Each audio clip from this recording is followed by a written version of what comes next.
Hi, was thinking about doing something useful these days, been on quarantine and got nothing better than the idea of improving my talking skills a little bit. And here's my topic that I want to discuss, and the question is what would be the most efficient way to teach someone Git or to learn Git, this kind of stuff. And I won't be able to prove this approach on myself because I've been knowing it for several years now, but maybe it will be useful for someone to get the idea and some concepts, and definitely it will be useful for me to practice English. So let's start.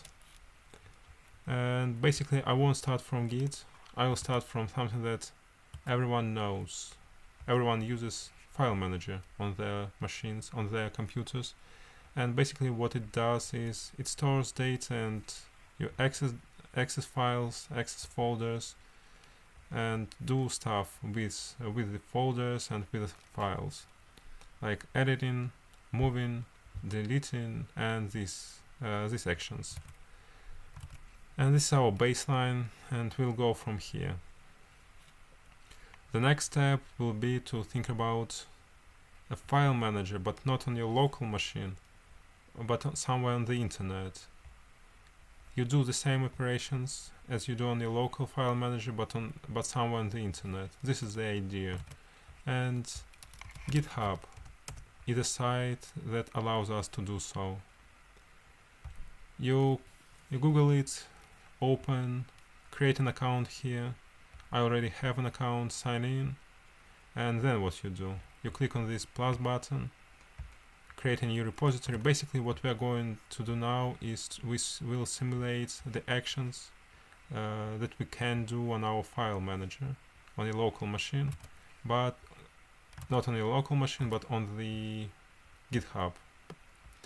So you create you click on plus button, click new repository, give your repository a name. It could be anything. Skip these options, they're optional, so we don't need them now. Create a repository.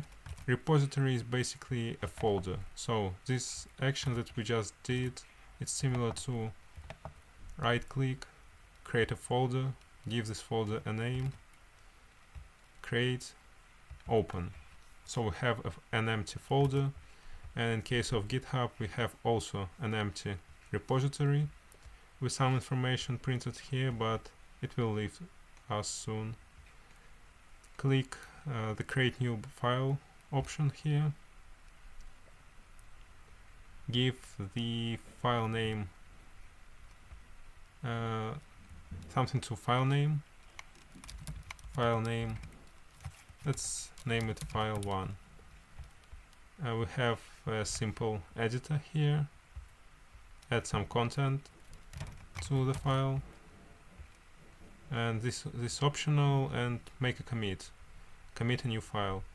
Committing is basically changing your repository or changing your folder, in case we're talking about a local file manager. Commit would be adding file, changing file, and deleting file. So let's create our file. And now it looks somehow very similar to what we have here. Let's do the same action in our local file manager. Empty folder, empty file, add this file a name. Let's open it and add something to it. Control S and click the close action. Here's our file. Let's create a folder and the file in the folder. We click the same action, create a file, and here's one limitation of GitHub. It cannot create an empty folder. So to create, first of all, to create a folder, we name our folder and then we put a slash character. And we can do it as many times as possible as we want. Let's leave the one nested folder, and then we add a file name. So you see, we create a folder only when we want to create a file inside this folder. So there is no way to create an empty folder, because there is very little sense in empty folders. If you think about it, you need folders only if you have something in them. If you don't have any content in the folder, you don't need this folder. So it waits 0 bytes and 0 bits, and you don't need it. So we create a new file, we add a content, and we commit a change. Without committing a change, the file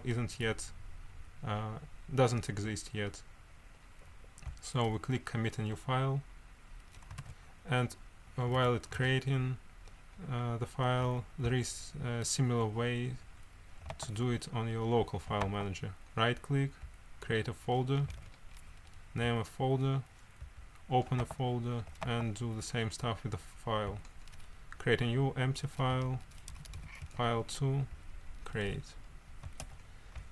Here we have one folder, one file, and here we are inside our folder 1.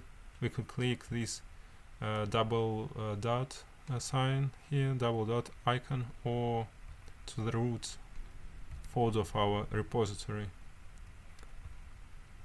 You see, repository is like a folder, and I could name our repository like a root folder or repository itself. So now we have a folder, we have a file, we can access the file, see the content here, right here. We can change the file.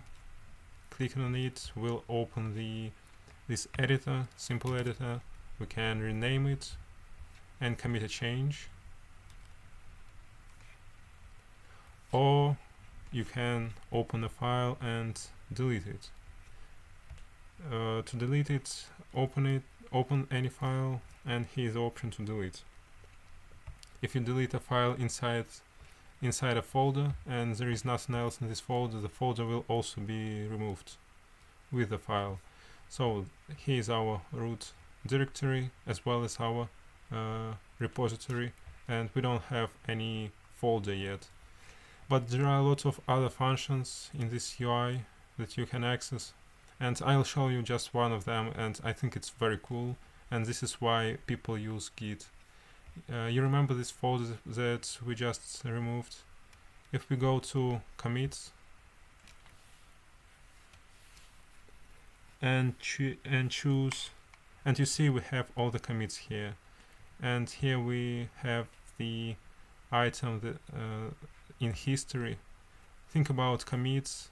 List of commits as being your history, and it shows that we removed the file and we can browse the file that was removed. So I think it's very cool. We can restore the file that was removed, and everything that we do are saved in the history. So it's like you can undo stuff that you do to your files, and this is a very cool feature, and you'll use it all the time in the future.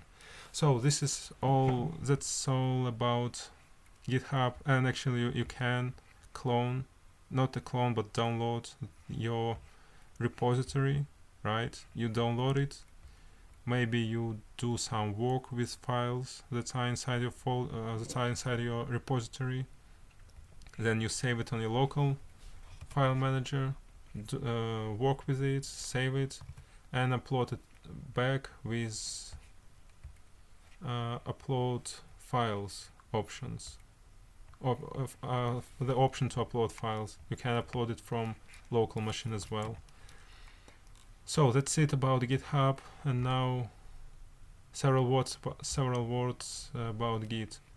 You see, we just communicate with GitHub with our browser, but there is another way, and it basically called Git, and Git stands for the program that communicate with such services, and it allows you to basically do the same stuff we did just now, and you don't really need Git, and you can do all the stuff with GitHub itself, as I did right now. but it will be much easier, much faster to do it with Git. So I'll talk about Git in the next part, and that's it for now. Just remember that you have a file manager to store, to access files. You have a GitHub that is very similar to a file manager, to a local file manager, but only it exists on the internet. And GitHub is a site that provide you with this option to store data outside of your local machine on the internet.